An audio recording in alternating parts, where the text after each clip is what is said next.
안녕하세요. 오늘은 많은 분들이 한 번쯤은 고민해봤을 오피스텔 투자, 특히 지방 오피스텔 투자. 그런데 그 중에서도 실패 사례에 대해서 이야기해 보겠습니다. 월세 꼬박꼬박 들어오고 매매 차익까지 볼 수 있겠지 하고 기대했던 분들, 실제로는 임대 수익 악화, 매매가 폭락, 심지어는 세입자 구하기조차 힘든 그러한 상황을 겪게 되는 경우가 많습니다. 왜 이런 일이 벌어졌을까요? 오늘은 그 원인과 실제 사례, 그리고 우리가 여기서 배워야 할 교훈까지 차근차근 풀어보겠습니다. 일단 오피스텔 투자, 왜 인기였을까요? 우선 오피스텔은 한때 소액으로 할 수 있는 부동산 투자의 대표주자였습니다. 아파트보다 초기 자금이 적게 들고 원룸 형태로 신축이 많으니 젊은 직장인이나 대학생 수요가 꾸준할 것 같았죠. 게다가 분양 단계에서는 연 5%에서 6% 수익률 보장, 같은 달콤한 홍보 문구가 붙었습니다. 은행 이자보다 훨씬 낫다. 아파트는 비싸니 오피스텔이라도 사자. 라는 생각이 퍼졌습니다.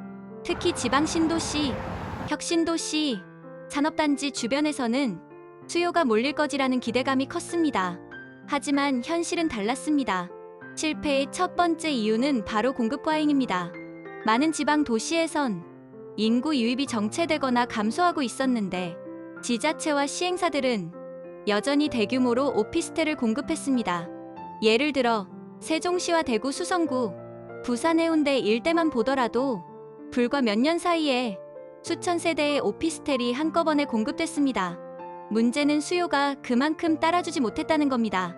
신축 아파트에 비해 선호도가 떨어지고 대학생이나 직장인들도 원룸보다는 교통 좋고 관리 편한 원룸텔이나 신축 빌라로 이동했습니다. 결국 공실이 발생하고 빈집이 늘어나면서 임대 경쟁이 시작됩니다.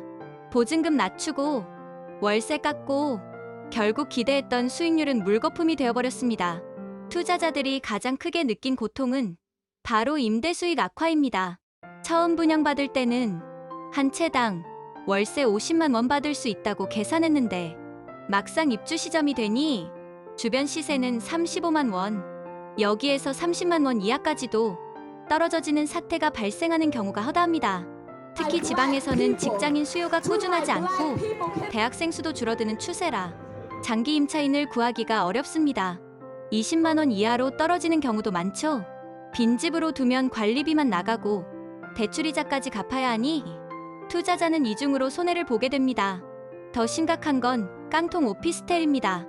월세는 시세보다 낮추고 보증금은 거의 받지 못하는데 매매가는 분양가 대비 반토막이 나 있는 경우죠. 실제 사례를 한번 들어보겠습니다. 대구역 신도시에 위치한 한 오피스텔, 분양가는 1억 2천만 원이었는데 불과 5년 만에 매매가가 7천만 원대로 추락했습니다. 세입자는 잘 들어오지 않고 월세는 40만 원에서 25만 원까지 떨어졌습니다. 부산 해운대 신축 오피스텔은 대도시에 위치하고 있음에도 불구하고 지금 상황이 좋지 않습니다.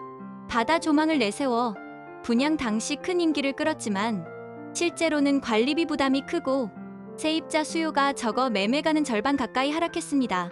세종시에 위치한 오피스텔은 처참하죠. 정부기관 이전 호재로 한때 분양권에 프리미엄이 붙기도 했지만 신축 아파트 공급이 폭발적으로 늘어나면서 오피스텔은 외면받았습니다. 현재는 마이너스 프리미엄, 즉 분양가보다 싸게 팔아도 거래가 잘 안 되는 상황입니다. 이렇게 되면 투자자는 빠져나갈 길이 없습니다. 팔려고 해도 안 팔리고 세입자도 못 구하고 결국 이자 부담에 떠안고만 있게 되는 거죠. 그러면 왜 실패했을까요? 여기에는 몇 가지 구조적인 문제가 있습니다. 아파트 대비 낮은 주거 선호도가 가장 큰 문제죠. 실제 거주 수요가 적으니 임대 수요도 제한적입니다. 공급 계획의 무분별함도 있습니다. 지방 도시들은 인구 유입 전망과 상관없이 분양을 밀어붙였습니다. 투자자들의 기대 심리 또한 역부족이죠. 수익률 6% 보장. 이러한 홍보에만 현혹되어 실제 수요 구조를 분석하지 않은 채 투자했습니다. 결국 수익형 부동산이라는 이름에만 끌려 들어간 결과가 참혹한 실패로 이어진 것입니다. 그렇다면 우리는 여기서 어떤 교훈을 얻어야 할까요? 첫째, 수요와 공급을 반드시 분석하라는 겁니다. 단순히 신도시다, 호재다라는 말에 현혹되면 안 됩니다. 실제로 거주할 사람이 있는지, 인구가 늘고 있는지 반드시 확인해야 합니다. 둘째, 분양사 말만 믿지 말아야 하겠죠?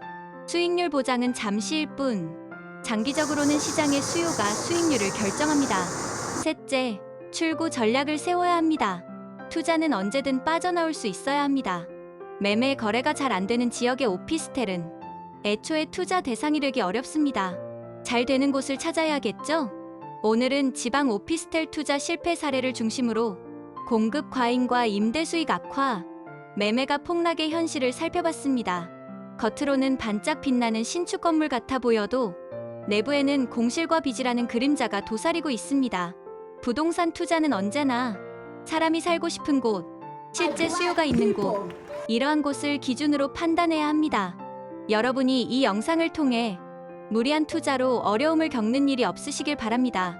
오늘도 시청해주셔서 감사합니다. 자주 방문해주세요.